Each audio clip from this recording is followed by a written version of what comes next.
Jerusalem Delivered by Torquato Tasso. Second Book. Ismeno conjures, but his charms are vain. Aladine will kill the Christians in his ire. Sophronia and Olindo would be slain to save the rest. The king grants their desire. Clorinda hears their fact in fortune's plain. Their pardon gets and keeps them from the fire.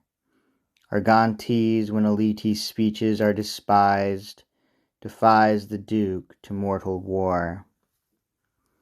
While thus the tyrant bends his thoughts to arms, Ismeno 'gan to fore his sight appear, is men dead bones laid in cold graves that warms and makes them speak, smell, taste, touch, see and hear.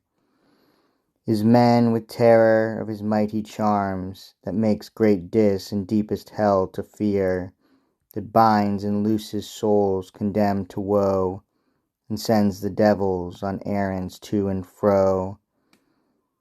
A Christian once, Macon he now adores, nor could he quite his wonted faith forsake, but in his wicked arts both oft implores help from the Lord, and aid from Pluto black. He from deep caves by Acheron's dark shores, where circles vain and spells he used to make, to advise his king in these extremes is come. Achitophel so counselled Absalom.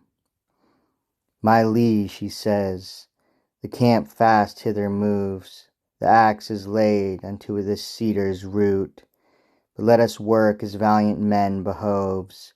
For boldest hearts good fortune helpeth out. Your princely care your kingly wisdom proves. Well have you laboured, well foreseen about. If each perform his charge and duty so, naught but his grave here conquer shall your foe.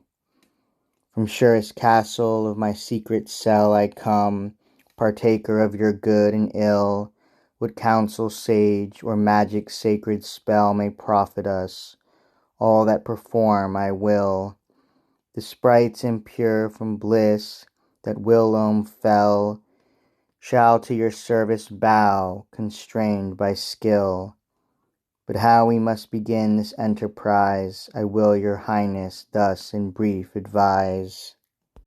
Within the Christian's church from light of skies, an hidden altar stands, far out of sight, on which the image consecrated lies of Christ's dear mother, called a Virgin bright. 100 lamps aye burn before her eyes, she in a slender veil of tinsel dight. On every side great plenty doth behold, of offerings brought, myrrh, frankincense, and gold. This idol would I have removed away from thence, and by your princely hand transport.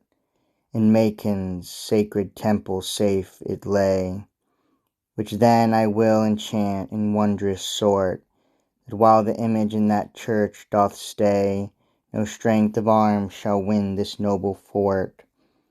Of shake this puissant wall, such passing might have spells and charms, if they be set aright. Advised thus, the king impatient flew in his fury to the house of God, the image took, with words unreverent abused the prelates, who that deed forebode.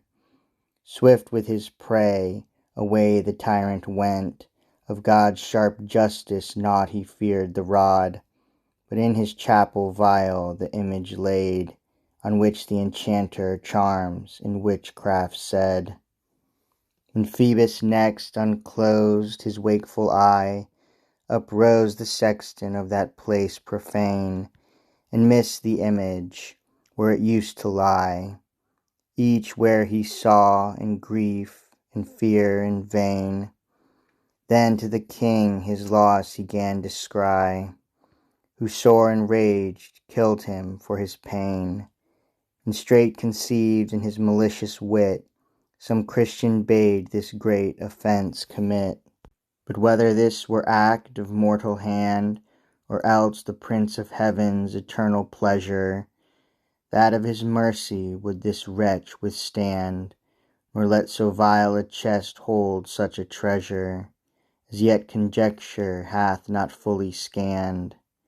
By godliness let us this action measure, and truth of purest faith will fitly prove that this rare grace came down from heaven above.